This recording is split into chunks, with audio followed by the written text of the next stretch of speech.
Dentro do processo de negociação da Oi com o BTG, estamos no aguardo da incorporação efetiva da Globinet à Vital. É importante entender porque a empresa será incorporada à Vital. Vital, que é uma empresa oriunda de uma sociedade existente entre a Oi e o BTG Pactual. Já falamos que a Vital foi criada do zero. O que é a Vital? A Vital é um conjunto de infraestrutura e de equipamentos que estavam dentro da Oi. Fazia parte do patrimônio da Oi. Estava lá na conta de ativos, ok? E aí o que o Rodrigo Abreu fez? Pegou esses ativos, criou uma empresa, um novo CNPJ, carregou esses ativos para dentro desta empresa e com isso destravou o valor. Destravou o valor. Então a empresa Vital surge do zero. Do zero. É preciso entender isso. E ela nasce com essa estrutura de fibra ótica, de equipamentos relacionada a essa parte aí de infraestrutura de fibra ótica. Nasce como uma empresa de rede neutra, cujo principal cliente será a Oi e poderá prestar serviço e já está prestando serviço a outras empresas provedoras de internet. Né? E aí a Globinet, que já foi uma empresa da Oi, foi vendida lá atrás para o BTG, volta a ser incorporada dentro do, vamos dizer assim, da estrutura da Oi, mas dentro da Vital. Né? Então essa Globinet vai ser 100% da Vital. Importante entender isso. A Globinet vai ser 100% da Vital. Essa incorporação ainda está aguardando algumas autorizações nos Estados Unidos. Né? E o que é a Globinet? A Globinet é a empresa de cabos submarinos que liga o Brasil ao hemisfério norte, aos Estados Unidos, né? A Bermuda, passa essa fibra ótica pelos cabos submarinos, pela Venezuela, pela Colômbia, pela Argentina. Né? Então, parte da operação de venda do controle da Vital pela Oi para o BTG Pactual contempla essa incorporação de 100% da Globinet à estrutura da empresa. Aguarda-se as autorizações que estão pendentes ainda nos Estados Unidos. Já aconteceu a aprovação necessária em Bermudas, mas ainda está se aguardando esse trâmite a ser finalizado nos Estados Unidos. Essa necessidade das aprovações, contudo, não deve atrasar a absorção da empresa pela Vital, que está prevista para o prazo de até 90 dias após o fechamento do negócio, que foi divulgado em fato relevante. Os ativos da Globinet em solo norte-americano estão sendo segregados, sob o compromisso de serem integrados ao restante da operação após a obtenção do sinal verde.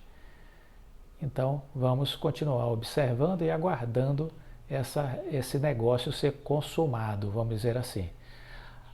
Lembrando que a Oi tem uma dívida com a Globinet. Isso já é isso já foi dito em vídeos passados aqui do canal. Então a Oi tem uma dívida com a Globinet. Essa dívida será carregada para dentro da Oi, para dentro da Vital.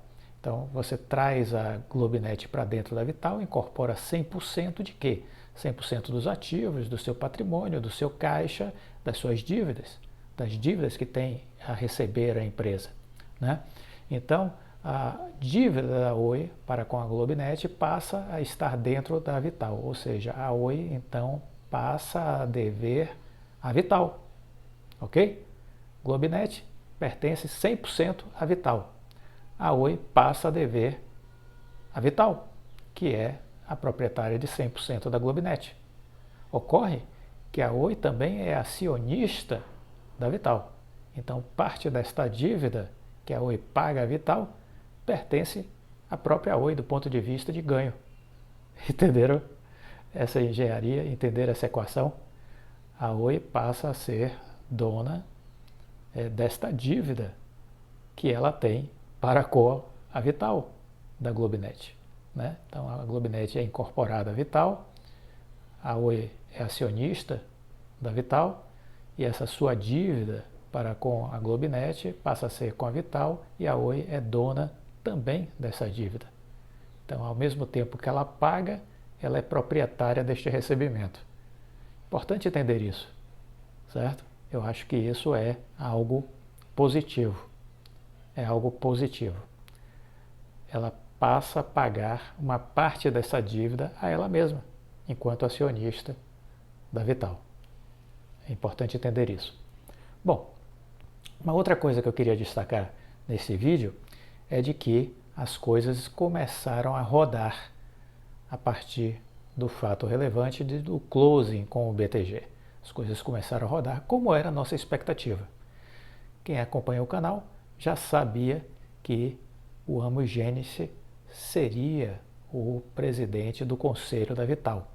E já tínhamos dito também que ele poderia acumular a presidência executiva.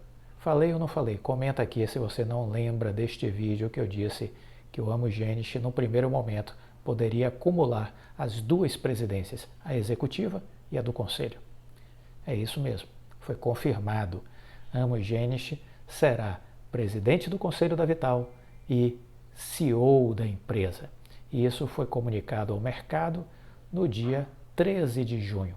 Foi comunicado ao mercado no dia 13 de junho.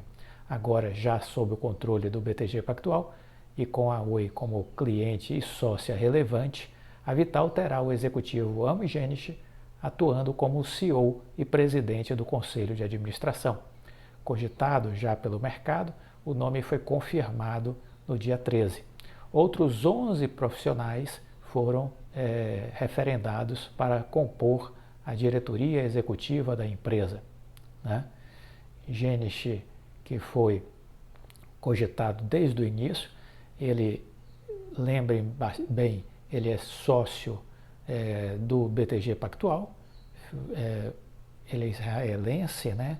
E ele chegou a ser cogitado para ser presidente da Oi, não aceitou à época, em 2019, quando foi feito o convite, e o Rodrigo Abreu foi o segundo nome a ser convidado e aceitou no final de 2019, início de 2020, assumindo a presidência, né? E o Gênesis, ele foi o criador da operadora GVT, né? Foi o criador da operadora GVT. Então, o seu nome já estava no tabuleiro aí de xadrez dessa operação desde o início já era o nome previsto para assumir a presidência do Conselho de Administração, e no decorrer das negociações ficou, vamos dizer assim, mais ou menos subentendido que ele no primeiro momento acumularia também a presidência executiva. Isso foi objeto de vídeos que nós fizemos aqui no canal. Ele, portanto, está desde 2019, quando retornou ao Brasil, como sócio do BTG Pactual, tem uma carreira respeitada nesse segmento de telecom, né? Foi presidente da Vivo, foi presidente da Vivendi francesa, foi presidente de empresas de telecom na Itália e voltou ao Brasil e passou a ser sócio do BTG Pactual, cuidando dessa parte de negócios digitais, de tecnologia do banco. Israelense naturalizado no Brasil, ele se notabilizou, como já dissemos, por ter fundado a GVT, uma operadora que foi competitiva, criada após a privatização da Telebrás, que conseguiu relativo sucesso como competidora nessa área de banda larga de telefonia fixa, até ser adquirida pela Vivo e depois Telefônica, né, que a Vivo foi adquirida pela Telefônica à época por mais de 9 bilhões de dólares, isso em 2014. Né? Gênesis, ele foi então alçado ao posto de CEO da Vivo no Brasil. Já em 2017 esteve no comando da Telecom Itália, a proprietária da TIM. A passagem no grupo italiano durou cerca de um ano. Entre 2017 a 2019, ele esteve no Conselho de Administração do Itaú Unibanco também. Além de Gênesis, outros 11 executivos foram apontados para cargos de direção da Vital, que terá cerca de 3.000 funcionários em todo o Brasil. É mais ou menos esse o número estimado de colaboradores da Vital em todo o país. Dentre a equipe que foi divulgada, né, referendada no dia 13, destaca-se aí o Pedro Arakawa como vice-presidente de negócios de infra para o varejo, Bento Louro, vice-presidente de negócios, José Cláudio Gonçalves, vice-presidente de novos negócios e inovação, Marcelo Souza, vice-presidente de operações, Cícero Olivieri, vice-presidente de engenharia, Sandro Simas, vice-presidente de tecnologia, José Vilela, vice-presidente financeiro, Eduardo Silveira, vice-presidente de estratégia, Marcelo Delvinha, vice-presidente jurídico, Maria Cláudia Cunha, vice-presidente de governança, risco e compliance, e Ana Carla Ribeiro, vice-presidente de pessoas e cultura. Todos eles com larga experiência em grandes empresas como Ambev, Gerdau, Azul, Fiat, Deloitte, a própria Globinet, enfim, experiências na Oi, na TIM, na própria GVT, na Vivendi francesa, na Vivo, todas as pessoas com muita experiência de mercado. Então, esse é o time aí anunciado para jogar agora na Vital, né? Então essa é uma boa notícia, estávamos aguardando e as coisas começam a ser divulgadas agora, esse operacional da Vital. O que mais eu gostaria de destacar neste vídeo? A Oi, ela tem a expectativa de ver essa Vital crescendo, de ver essa Vital valorizando, até chegar, vamos dizer assim, ao ponto ideal para fazer o IPO da empresa. O presidente da Oi, Rodrigo Abreu, ele já informou, né, os ajustes que aconteceram aí na negociação com o BTG, onde a Oi vai ter uma participação menor do que o que esperava o mercado, mas ele disse que esses novos termos vão resultar em uma redução de participação, mas por outro lado vão trazer melhores compromissos, não só com relação à base de preço por casa conectada, como também nos índices de reajustes que serão aplicados aos contratos de agora em diante. Ao comunicar o fechamento da operação no mercado, a Oi informou que o resultado final do acordo será uma participação de 65,2% para o BTG na Vital, ficando a Oi com 35%. Os ajustes de participação também foram influenciados pela retenção, no caso da Oi, de equipamentos que estão instalados nas casas dos clientes e que antes fariam parte do pacote de patrimônio da Vital e que acabou sendo modificado isso no final. Isso está estimado aí em R$1 bilhão, esses equipamentos que acabaram ficando dentro da área patrimonial da Oi, que não foi transferido como pensado inicialmente para a Vital.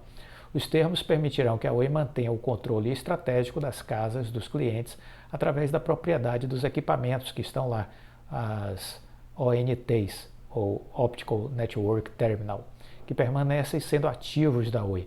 Permite que não apenas a Oi controle a experiência na localidade, mas permite novos modelos de negócios melhorados que terão a casa como ponto central, disse Rodrigo Abreu. Ele lembrou que isso representa cerca de 4,5 milhões de clientes e com esse ajuste, o valor dessas ONTs, assim como o próprio valor dos ativos, vão permanecer dentro do patrimônio da empresa. A gente teve quase 4,5 milhões de assinantes e eles vão permanecer na Oi. E isso está um pouco acima, aí, considerando os equipamentos, na ordem aí de R$1 bilhão. Esse é o valor dos ativos que vai permanecer na base patrimonial da Oi. Então esse é mais um ajuste na negociação, que a gente precisa entender que esses equipamentos que iam ser transitados para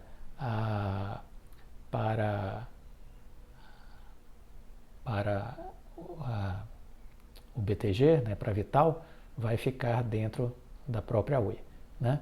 Então essa é um ajuste aí que a gente precisa ficar também atento que aconteceu e que vai significar um ganho para a Oi, né? Eu queria aproveitar nesse vídeo de agora, do domingo, trazer um post que eu gostei muito, que o Henrique Breda colocou essa semana. Ele resgatou uma luta histórica do Mike Tyson, né? Você gosta de boxe, deve ter assistido boa parte aí da carreira do Mike Tyson. E aí o Breda disse o seguinte: Mike Tyson foi um dos homens mais temidos do boxe durante o final da década de 80. Venceu 37 lutas consecutivas, foi um negócio impressionante. E defendeu seu título em 9 ocasiões, antes de sua carreira desandar após a luta com James Douglas e por diversos problemas fora dos ringues. Em 1987, na véspera do combate contra Tyrell Biggs, um gigante de 2 metros de altura e medalhista de ouro olímpico nos Jogos de 82, um jornalista comentou com Tyson que Biggs estava dizendo que tinha formulado um plano para derrotar Tyson. Biggs pretendia usar a movimentação lateral e sua maior envergadura para manter o lutador, que era menor, à distância, algo que conseguiu realizar com sucesso durante o primeiro assalto da luta e parte do segundo assalto. A resposta de Mike Tyson ficou eternizada. Ele disse o seguinte para o repórter: todo mundo tem um plano, até levar um soco na boca. Todo mundo tem um plano até levar um soco na boca. Ao final do segundo assalto, porém, Tyson mostrou que sua resposta ao jornalista tinha um caráter quase que profético. De fato, Tyson acertou um potente soco na boca de Biggs, que foi resultado de um cruzado que cortou os lábios dele, e isso mudou todo o quadro do combate daquele momento em diante. A confiança de Biggs foi por água abaixo, assim como o plano que lhe havia trazido sucesso até então. E Tyson o puniu por 7 assaltos, até a intervenção do árbitro que pôs fim à luta. Talvez a vitória estivesse além da capacidade de Biggs, porém a falta de disciplina que ele demonstrou ao abandonar o seu plano no primeiro sinal de adversidade fez com que suas chances piorassem muito. Perceba agora esse trecho. Talvez a vitória estivesse além da capacidade de Biggs nesse combate com Mike Tyson. Porém, a falta de disciplina que ele demonstrou ao abandonar o seu plano original no primeiro sinal de adversidade fez com que suas chances piorassem muito, certo? E aí segue o Breda. Qualquer pessoa que já se envolveu em alguma empreitada em alto nível, seja ela qual for, provavelmente já sentiu o mesmo frio na barriga que Biggs sentiu quando tomou o primeiro golpe de Mike Tyson. É nesse momento, logo após o primeiro grande revés, que se torna possível separar quem realmente está no caminho para o sucesso de quem vai se perder no meio do caminho. Vou repetir. É nesse momento, logo após o primeiro grande revés, que se torna possível separar quem realmente está no caminho para o sucesso de quem vai se perder no meio do caminho. Todas as horas de ensaio, de estudo, de treinamento, de preparo ou a falta de tudo isso são postas em evidência na maneira que reagimos ao surgimento da adversidade. Disciplina de seguir um plano não é uma habilidade inata. Disciplina de seguir um plano não é uma habilidade inata. Pelo contrário, vai contra todos os instintos animais de sobrevivência dentro de nós. Vai contra todos os instintos animais de sobrevivência dentro de nós. Mas é fruto de horas de preparo, estudo, treinamento e de muita confiança naquilo que está sendo realizado. Reflita sobre isso, porque costuma acontecer nas correções as grandes oportunidades. Isso na bolsa como um todo, e isso para as empresas que você escolhe investir. E nessas horas de queda, que são horas de adversidade, muitos entram em pânico e, tal qual o lutador que foi massacrado pelo Tyson, coloca tudo a perder, porque esquece tudo que estudou, tudo que havia servido de preparação, e o pânico toma conta de si e o medo lhe domina. Sem um roteiro, sem um plano, sem um preparo, as coisas começam a dar super errado e a derrota vai acontecer, entendeu? Simples assim. A derrota vai acontecer, simples assim. Então, esse texto do Breda, eu cheguei a compartilhar ele no Instagram, porque eu achei muito apropriado para este momento, não apenas da Bolsa, mas também para este momento da própria Oi, né? Serve de uma reflexão para que as pessoas possam perceber que os esportes nos trazem sempre belíssimas lições para quem tiver espírito de abertura e souber aprender. E isso serve para acompanhar a nossa vida, isso serve para a nossa tomada de decisões, isso serve para o que nós vamos decidir fazer com relação à nossa carreira profissional, à nossa vida pessoal e à nossa vida financeira, também enquanto investidor. Reflita sobre isso. Jamais perca a oportunidade de adquirir conhecimento e de se desenvolver para se tornar uma pessoa melhor dia após dia.